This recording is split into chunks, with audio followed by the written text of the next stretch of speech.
Este programa es presentado por Heineken y Sarritas, patrocinadores oficiales de la UEFA Champions League.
Desparrama el alma, sigue Thuram, se quita uno, diagonal para Tani, de espalda una para Fratesi, una finta.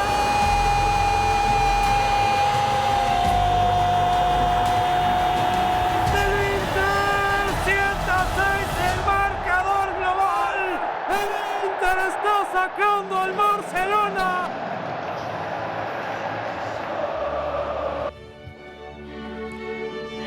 Bienvenidos a Zona Caliente, benvenuti a esta edición especial, una edición especial dedicada al Inter de Milán, al Internazionale, en donde por supuesto estaremos hablando tanto del nacimiento, el surgimiento de esta escuadra que además salió, digamos, de la costilla de un grande del calcio, como por supuesto del camino que han tenido rumbo a Múnich 2025, la gran final de la UEFA Champions League, en donde se estarán enfrentando al Paris Saint-Germain. Estaremos hablando de los acontecimientos históricos que han rodeado a esta escuadra, de los jugadores históricos que han militado. Tendremos a nuestros especialistas también en materia de UEFA Champions League para analizar esta gran final y por supuesto todos y cada uno de los detalles que acompañan al Internazionale de Milano para platicarlo con ustedes y para que ustedes conozcan, por supuesto, también a este finalista de la UEFA Champions League, una final que podrán vivir, por supuesto, a través de nuestra pantalla. Así es que vamos a iniciar conociendo las raíces, la historia de una escuadra que llegó para quedarse en una de las ciudades más importantes del país de la bota, el Inter de Milán. ¿Cómo nace y por qué tiene estos colores y este escudo? Conózcalo a continuación. El Inter llegó a su segunda final de Champions League en 3 años. Por ello, hoy te presentamos curiosidades históricas sobre el club nerazzurro. De un grande nació otro. El 9 de marzo de 1908, cuando el Milan atravesaba una crisis y decidió prohibir la participación de jugadores extranjeros, 44 dirigentes del equipo decidieron hacer una nueva escuadra, llamada Football Club Internazionale, en referencia clara a la oportunidad que se le daría a todos los jugadores no italianos. ¿Por qué nerazzurro? El pintor Giorgio Mugiani, entre los directivos fundadores, decidió que el nuevo equipo tendría un color opuesto a los de los rossoneri. Otra de las versiones cuenta que la elección del azul se basó en la noche estrellada y despejada de aquella noche en la que nació el club. El equipo de la serpiente, uno de los símbolos más reconocibles en el Visione, la serpiente, que se adoptó por el equipo y que tiene origen en la heráldica, pues era el escudo de la familia Visconti, que gobernó en Milán entre 1277 y 1447, y que simboliza parte de la idiosincrasia milanesa. Los dorsales retirados. Una tradición del calcio es el de retirar los dorsales usados por las leyendas del club. En el caso de los nerazzurri son solo 2. El primero fue el número 3, utilizado por Giacinto Facchetti, leyenda de los 60 y doble campeón de Europa. El segundo, el número 4, que perteneció al argentino Javier Zanetti, quien es el jugador con más presencias en el equipo. Pero la primera gran leyenda del Inter fue Giuseppe Meazza. Nadie está cerca de amenazar su récord como máximo goleador del equipo y sus 284 anotaciones. Por eso, el estadio lleva su nombre cuando el Internazionale juega de local. Sé testigo del crecimiento de la historia del Internazionale el próximo sábado 31 de mayo por las pantallas de Caliente TV. ¿Quién lo diría? Con toda esta información histórica del Inter de Milán, una escuadra que nació para darle la oportunidad precisamente a jugadores no nacidos en Italia. Pero bueno, esta es un poco de la historia.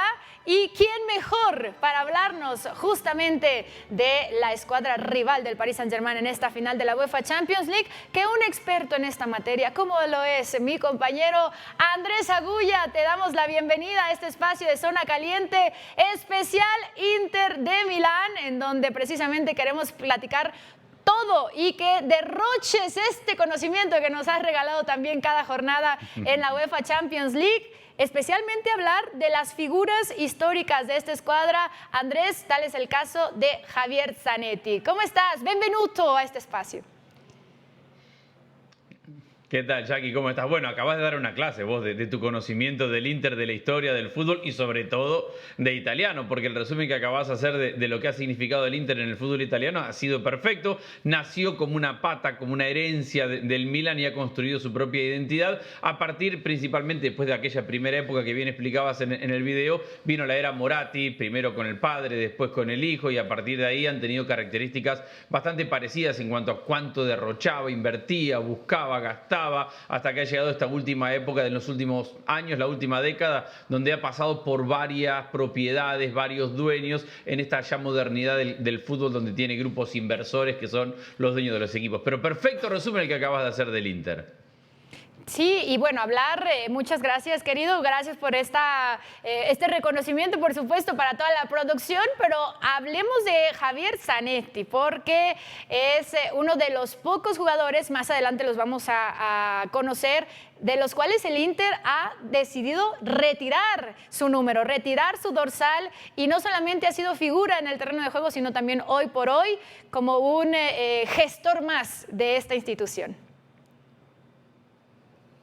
Sí, el Pupi Zanetti es el Inter mismo, es la imagen, es el ídolo, es el que representó a los hinchas mejor que nadie. No nos olvidemos que el Inter venía de muchos años de no ganar en Europa, había ganado con el Leño Herrera en el grande Inter en los 60, cuando tuvo sus dos campeonatos de Europa, sus dos ligas de campeones de Europa en aquel momento, y después había pasado una sequía muy grande hasta que se arma el equipo de Mourinho, que termina ganando la Champions en el 2010 y donde Zanetti es el capitán, es el líder. Zanetti se ha ganado primero por ser fiel al hincha, por ser fiel al club, por defender los colores del Inter, porque se mató siempre por la camiseta, porque tiene récord de presencias, porque fue el gran capitano y porque devolvió de su mano, de su liderazgo al Inter al mejor nivel. De hecho, siendo uno de los mejores laterales derechos de la historia, del fútbol en general, y además de ser el gran lateral derecho por excelencia del Inter, si uno ve la Champions que gana el Inter con Zanetti como titular, juega más de lateral izquierdo en esa época, porque ya empieza a adaptarse un poco a que el equipo lo tenía Maicon por lateral derecho, que iba y subía y que era el brasileño un gran lateral, y Zanetti siempre tuvo esta capacidad. En algún momento pudo jugar de volante, terminó su carrera muchas veces jugador de lateral izquierdo, pero ha sido un lateral derecho por excelencia. De los mejores laterales derechos, y además ha representado y ha entendido al hincha del Inter como nadie, por eso se gana hoy el lugar del máximo ídolo y máximo referente, y como bien decías hoy, es vicepresidente institucional del club y sigue cumpliendo funciones adentro del Inter, más allá de que han cambiado los dueños en los últimos años. Cuando revisamos también, Andrés, los logros que ha tenido el argentino italiano Javier Zanetti con el Inter de Milán, aquí algo de su palmarés: la Copa de la UEFA en el 98, la Copa Italia 2005, 2006 y 2010, la Supercopa Italiana en 4 temporadas, también en la Serie A obtuvo 5 títulos en el Calcio, 5 Scudettos, la Liga de Campeones de la UEFA en este 2010, que también recordabas muy bien como el Mundial de Clubes. Ya hablaremos, por supuesto, de José José Mourinho y su histórico paso por esta institución, el capitán durante 13 años del Inter y hoy por hoy el vicepresidente. Pero bueno, seguro, Javier Zanetti forma parte de este pool de los mejores jugadores que ha tenido en su historia el Inter de Milán. Para ti, pero queremos conocer al resto. ¿Quiénes serían el resto de jugadores que consideras las figuras, los mejores, los icónicos del Inter de Milán? A ver, el Inter ha tenido 3, casi 4 grandes épocas. Una en los 20-30, donde recién lo mencionabas en el resumen, Giuseppe Meazza aparece como el gran goleador. Después termina pasando por un par de años por el Milan y un año por la Juventus, pero Meazza fue el goleador por excelencia en el Inter en aquel momento. Y si bien el estadio se llama Giuseppe Meazza en honor a que vistió las 2 camisetas y que ha sido un gran ídolo del fútbol italiano, todo el mundo termina diciendo, no, cuando juega el Inter es Giuseppe Meazza y cuando juega el Milan es San Siro. En realidad no es así, es el estadio Giuseppe Meazza en el barrio de San Siro, pero cada uno ha logrado esa identificación y está claro que Meazza es el gran ídolo de aquel momento. Todavía no había Champions, por eso no tiene título de Europa, pero tiene 2 campeonatos del mundo. Meazza es uno de los 4 jugadores que tiene 2 títulos del mundo con la selección de Italia, máximo goleador, 4º máximo goleador en la historia de la Serie A, un jugador que ha sido influyente 100%. Para mí, Zanetti es el número 1, Meazza es el número 2, Giacinto Facchetti es el número 3, y lo mencionaba recién hace un ratito, porque jugaba de lateral izquierdo, era un extremo que en algún momento había sido centrodelantero. En el Inter de Helenio Herrera, que gana 2 Champions consecutivas, es el mejor jugador, un defensor implacable y además con mucha capacidad para ir al ataque y para sumar. Un Helenio Herrera que había llegado viniendo del Barcelona prometiendo el fútbol ofensivo y terminó siendo la gran cara de la historia del Catenaccio, porque pone atrás de esa línea de 4 donde tenía Facchetti por lateral izquierdo, pone un barredor, un sweeper como se le dice en inglés, que era el líbero que marcaba a todos, y a partir de ahí esos 2 títulos están consolidados con Facchetti como el gran jugador. 4º para mí, Sandro Mazzola, porque en ese Inter que gana 2 Champions es el gran goleador de los 2 torneos. Entonces creo que ocupa el 4º lugar en la historia del Inter, si hay que poner entre los máximos ídolos referentes de la historia, porque es un periodo muy ganador del Inter. 2 Champions consecutivas y uno de los equipos de época más importantes en la historia del fútbol, como ese Inter del Catenaccio de Helenio Herrera. Y para elegir al 5º hay que venir a esta etapa. Ya lo puse primero a Zanetti, todavía vamos a esperar si este Inter gana una Champions y si gana esta, que para mí es el gran candidato. Mientras tanto yo me voy a quedar con Diego Milito, que llegó después de haber sido ídolo del Genoa y ha sido uno de los mejores definidores, mejores delanteros que haya tenido en la historia del Inter. El promedio de gol que tiene Milito con el Inter no lo tiene absolutamente nadie. Entonces en mi lista de top 5, y entendiendo que esa generación del 2010 hay muy buenos jugadores, estaba Lothar Matthäus, había muchos jugadores que habían marcado historia, y Samuel Eto'o, y que habían tenido mucha historia con el hincha, el paso de Ronaldo, es decir, ha pasado grandes jugadores por el Inter, pero para mí el impacto que ha tenido Diego Milito lo han tenido muy pocos, por eso lo pongo en el 5º lugar. Bueno, a mí particularmente me han encantado los 5. Me parece que tiene más que argumentado Andrés Agulla el por qué tiene este top 5 de jugadores en el Inter de Milán. Y aunque no aparece el que vamos a conocer a continuación o recordar, pues bueno, los invitamos, porque si hablamos también de jugadores de culto que han pasado por las filas del cuadro nero-azzurro, por supuesto no podemos dejar pasar a la leyenda de Super Mario. Una leyenda viviente que ha causado ámpula en el calcio, no nada más en las filas del Inter, sino también en la selección azzurra. Así es que conozcamos un poco más de la historia de este peculiar jugador.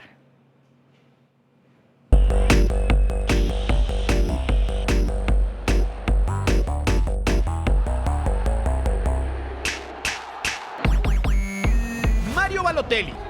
Para algunos, un genio. Para otros, un escándalo andante. Pero nadie puede negar una cosa: a donde va, no pasa desapercibido.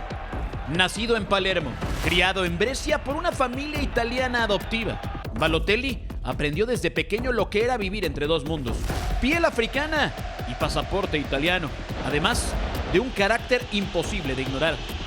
Su vida siempre ha sido acompañada de escándalos, desde incendiar su casa con fuegos artificiales hasta supuestos nexos con la mafia italiana. Debutó con el Internazionale di Milano a los 17 años. Potente, técnico, impredecible. Fue clave en la conquista del triplete en 2010.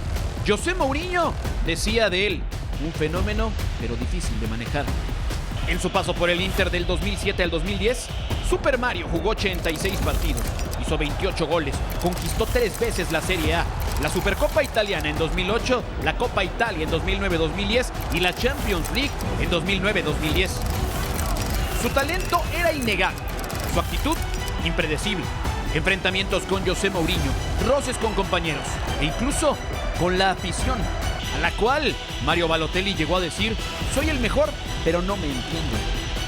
La gota que colmó el vaso. Balotelli se dejó ver con la camiseta del eterno rival. El Inter no lo perdonó y Mario hizo las maletas rumbo a Inglaterra. ¿Why always me?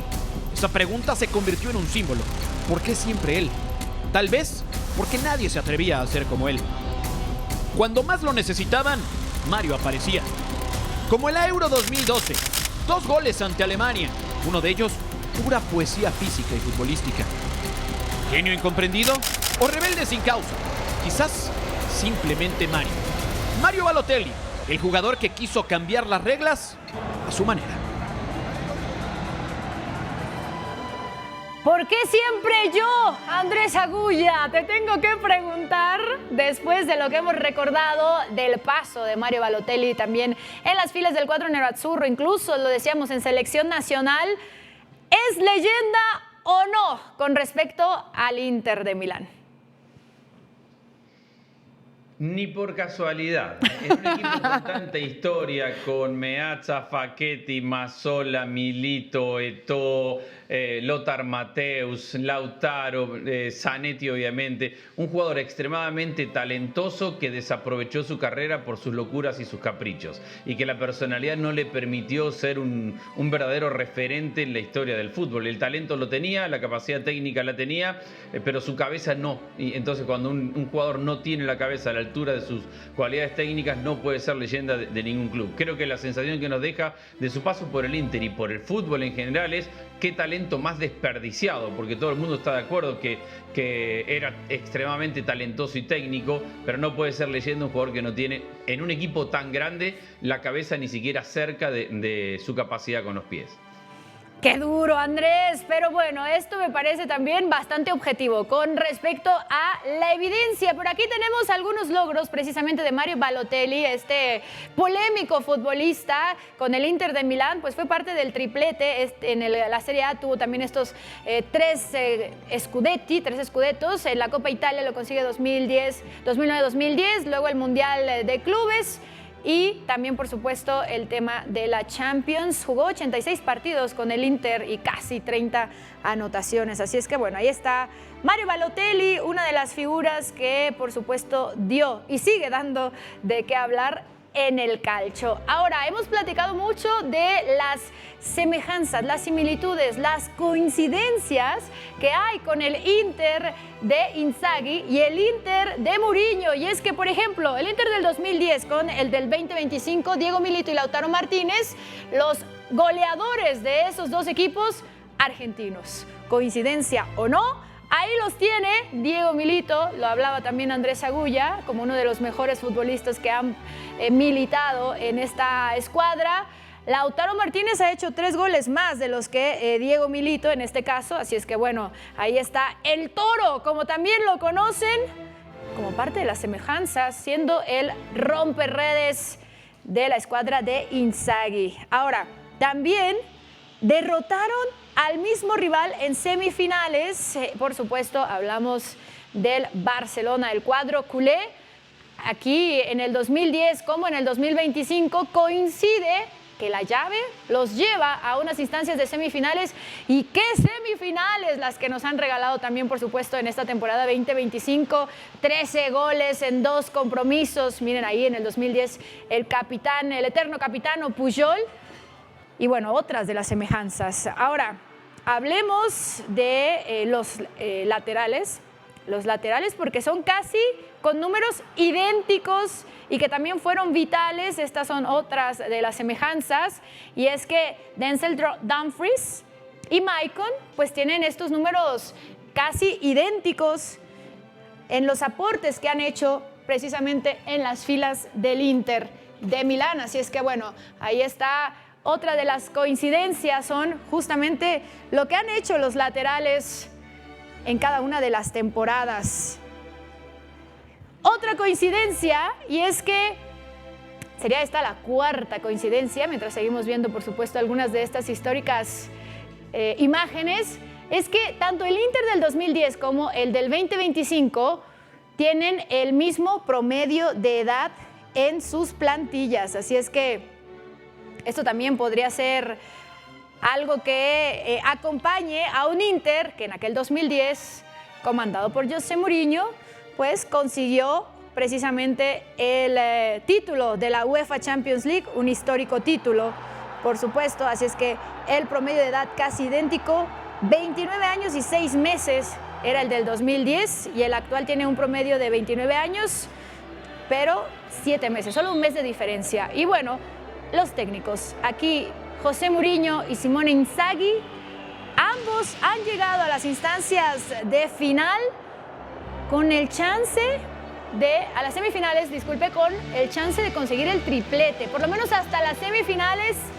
Tanto el Inter de José Mourinho como el Inter de Inzaghi tienen la posibilidad de conseguir el triplete, o bueno, tenían en el caso del 2010, y aquí están algunas de las posiciones clave, tanto en el Inter 2010 como Inter 2025, pues el capitán Lautaro Martínez, Javier Zanetti en el caso del 2010, el goleador, bueno, Lautaro, que hizo 9 goles, Milito hizo 6, el líder asistidor, lo que hablábamos, bueno, ahí está Dumfries con 3 asistencias, Schneider, que hizo 6, en la portería Jan Sommer y Julio César, el arquero brasileño del 2010, pues fue el segundo portero, o han sido los segundos porteros con más atajadas en la temporada de la UEFA Champions League. Así es que estas son algunas coincidencias y semejanzas que encontramos precisamente en comparativa con estas dos escuadras,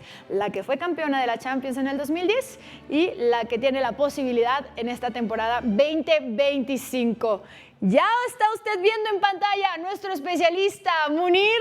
Y Munir, después de todo el contexto, el marco teórico, todo lo que hemos platicado del Inter, lo que queremos que nos cuentes, además de por supuesto darte la bienvenida, ¿qué plantilla es más poderosa? ¿O te parece, en tu criterio, que ha sido más poderosa, considerando la del 2010 y la del 2025? Ya que, ¿cómo estás? Saludos a la gente ahí en casita. Muy difícil decir qué plantilla es más poderosa, pero sí creo que tiene más elementos en banca el Inter actual de Simone Inzaghi. Okay. Ya mencionabas lo de 2010, lo de un José Mourinho que a Kibu lo adaptó como lateral por izquierda, lo de Zanetti que lo supo adaptar para jugar en ese esquema 4-2-3-1 junto a Cambiaso. Era un técnico que, si ahorita criticamos mucho actualmente a los entrenadores que cambian de posición a ciertos jugadores, en ese momento, en ese campeonato del Inter, José Mourinho supo entender qué piezas le funcionaban en qué sectores del terreno de juego. Este Inter de Inzaghi, muy diferente en cuanto a esquema de lo que presentaba José Mourinho, pero similar en cuanto a características de cómo acompañan a los jugadores, sobre todo en faceta de ataque. Maicon por derecha se soltaba mucho, a veces incluso rompían a línea de 3 y algunos de los laterales se sumaban a medio campo, lo hacía con Kibu por izquierda. Lo de Pandev y Samuel Eto'o eran fundamentales y creo que tenía un poco más de variantes, sobre todo en 3/4 de campo para adelante, el equipo de José Mourinho, que ojo, tenía, ya lo mencionabas, líder asistidor, tenía líder goleador y atrasito tenía a Julio César, que tenía récord de porterías en 0, empatado con Víctor Valdés, pero también te hablaba que tenía una defensa muy sólida y un mediocampo muy sólido. Línea por línea, comparando ese Inter contra este, creo que ligeramente por sectores era mejor el de Mourinho, pero en cuanto a caja de herramientas, el de Simone Inzaghi y el estilo de juego tan definido con esa línea de 3, creo que este Inzaghi le ha encontrado muy bien el funcionamiento de estos jugadores. Ok, Andrés Agulla, sigues con nosotros, enlazado desde algún paradisíaco lugar en el planeta Tierra, y queremos saber también, por supuesto, que saludes a Munir, que ya está en este estudio, pero primero, si estás de acuerdo con el ligeramente adelantado del 2010 de Munir, y también, por supuesto, si desde tu perspectiva Inzaghi está muy lejos de igualarse a ese José Mourinho histórico en las filas de este cuadro del Inter de Milán.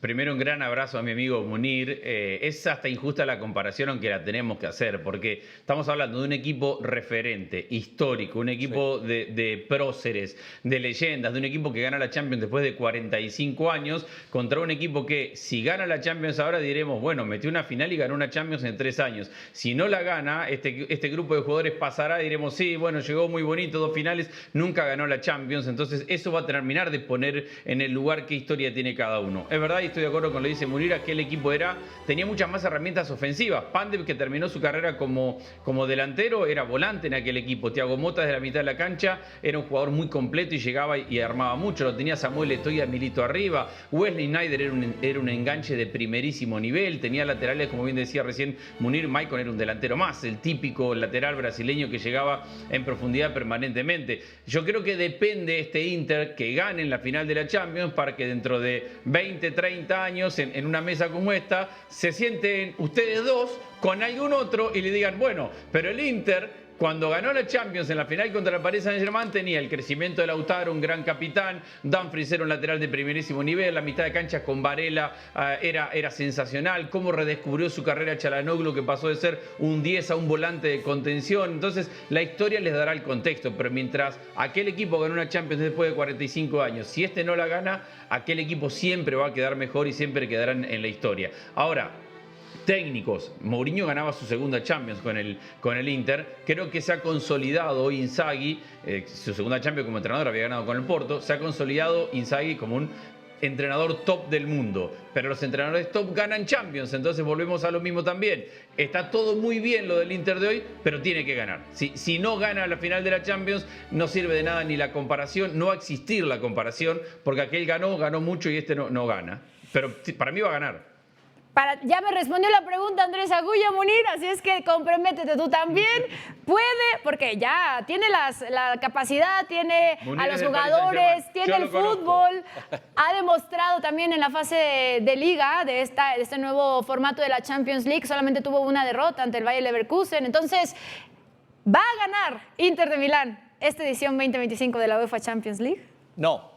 Y me conoce muy bien mi Andresito Agulla, la gana el Paris Saint-Germain. Ok. A ver, son dos de los equipos que lo hemos defendido por cuestiones futbolísticas y no por corazón, porque el corazoncito es blanco, pero por cuestiones futbolísticas, dos estilos muy bien definidos. Creo que es perfectamente justo que lo gane tanto el Inter como el Paris Saint-Germain. Lo de Luis Enrique ha sido espectacular esta temporada porque ha sido la escuadra más evolutiva con el calendario más complicado, pero creo que lo acaba ganando el Paris Saint-Germain. No creo que va a ser una final dispareja, que vamos a ver un 3-0. Ojito, las últimas 6 finales de Champions League solamente ha marcado uno de los dos equipos. Hemos tenido 1-0, 2-0, etcétera, etcétera. Creo que esta final los dos van a acabar marcando. Ahora, lo del Inter, y lo decía Andrés, está así de que la temporada se le voltee completamente porque la Liga está a punto de perderla, la Copa la perdió contra el Milan y si pierde la Champions League, que puede La pasar. volvió a perder el fin de semana. Sí, se queda vacío de títulos esta temporada, con todo y lo bonito y el esquema tan definido que tiene. Me quedé así. Me quedé así, Andrés Agulla. Todo el planteamiento, todo el análisis y todo lo que hablábamos de las coincidencias. En un minutito, Andrés, porque ya nos vamos. ¿Por qué no estás de acuerdo con el argumento de Munir? Porque creo que el Inter, además de ser un equipo que tiene una idea muy clara, muy sólida, sabe qué hacer en cada momento, se lo jacta de defensivo, pero en realidad hace muy bien todo dentro de la cancha, le suma una cuestión de solidez, de personalidad y de experiencia que el Paris Saint-Germain no tiene. El 90% de estos jugadores jugaron una final de Champions hace 2 años. El promedio de edad es superior. Es un equipo que no tiene miedo a sufrir, mientras que al Paris Saint-Germain le cuesta sufrir. Ya lo mostró contra el Aston Villa, ya lo mostró en algún momento contra Liverpool también. No es un equipo que esté construido para sufrir. El Inter sabe sufrir, sabe ser protagonista, sabe tener la pelota, sabe jugar sin tocarla y tiene jugadores de primer nivel en un momento top. Entonces yo creo que esa cuestión de personalidad, de madurez, es un factor diferencial para el Inter. Entonces, lo más emocionante acá es que lo viviremos a través de esta pantalla. Especialistas, muchas gracias. Grazie mille por estar con nosotros, Andrés Agulla, Munir. Por supuesto, la invitación para que no se pierdan la gran final a través de esta pantalla. El próximo sábado, 31 de mayo, 12:45 tiempo del Centro de México, Múnich se viste de la UEFA Champions League para enfrentar al Paris Saint-Germain y al Inter de Milán. Yo soy Jackie Félix y muy feliz nos vamos. Gracias por su compañía. Gracias, Munir. Quédese a través de la señal de Caliente TV. Hasta pronto.